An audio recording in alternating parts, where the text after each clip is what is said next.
The Psychology of Halloween, Why We Worship Fear and Death. Now, every October, millions of people dress like demons, decorate their homes with skeletons, and celebrate fear like it's a national holiday. But why? Why do so many people worship Halloween and love it with a passion that borders on religious devotion? Now, this is not just about candy and costumes. Halloween is the modern world's most honest form of ritual. It's the one night we stop pretending that we aren't afraid of the dark. And in psychology, we know that every human carries a shadow, the part of ourselves that we deny, that we repress, or we hide.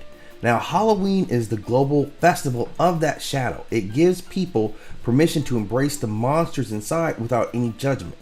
When you wear a mask, you're not just pretending, you're transforming. You're exploring a version of yourself that normal life doesn't allow. Whether it's sexy, scary, violent, or absurd, it's freedom through this darkness. And people who love Halloween are often shadow-friendly souls themselves. They don't fear what's buried inside. They often dance with it. And now Halloween is just a remix of ancient, death festivals from Celtic culture, Hallows Eve in Christianity, Dia de Muertos from Mesoamerica. In every version, the theme is the same, saying that the veil between the worlds of the living and the dead grows very thin. And at that time, we can sense our ancestors, we can feel the dead, we can sense our own mortality more closely than normal. And for modern people who really lost touch with ritual and nature, Halloween fills a lot of that void. It's the strongest touch. It's the one collective ceremony that still honors death. And it's not about loving death. It's about acknowledging death. Denying death is what makes us sick. Honoring death keeps us actually very healthy. And there's a reason that Halloween is also just kind of fun.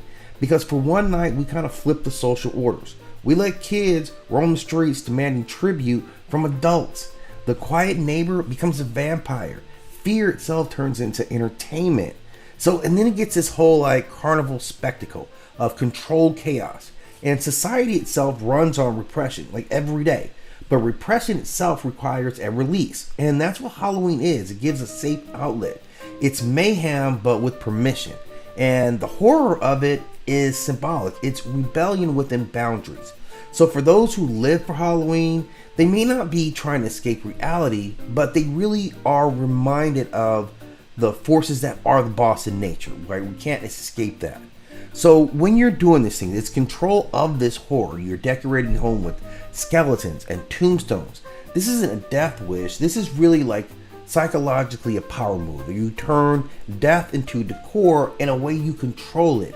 By laughing at monsters, you have a way of disarming them. So horror is a night of emotional training. It floods the body with adrenaline and instincts in safe environments. And people who thrive on Halloween, they're not obsessed with dying. They're actually obsessed with living through the entire process, right? They're the ones who are going to make it all the way through the movie.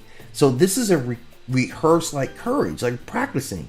And they're taught not to fear. It's not a worship of fear, but it's psychological resilience, just kind of all dressed up.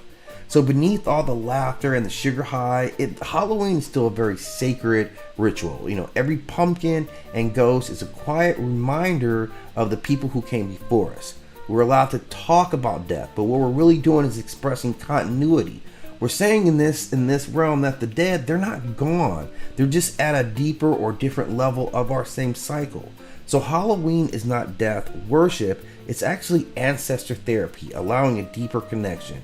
And that's why we love it. It's a way of dealing with the inevitable, to celebrate it as a mystery and still wake up laughing in the next morning. So Halloween worshipers, they're not morbid. These guys are the realists. They see beauty in the darkness, and they understand that every mask, every scream, every flickering candlelight is just another way of us saying to the world, yes, we still are alive. We embrace you, we acknowledge you, and we are still right here.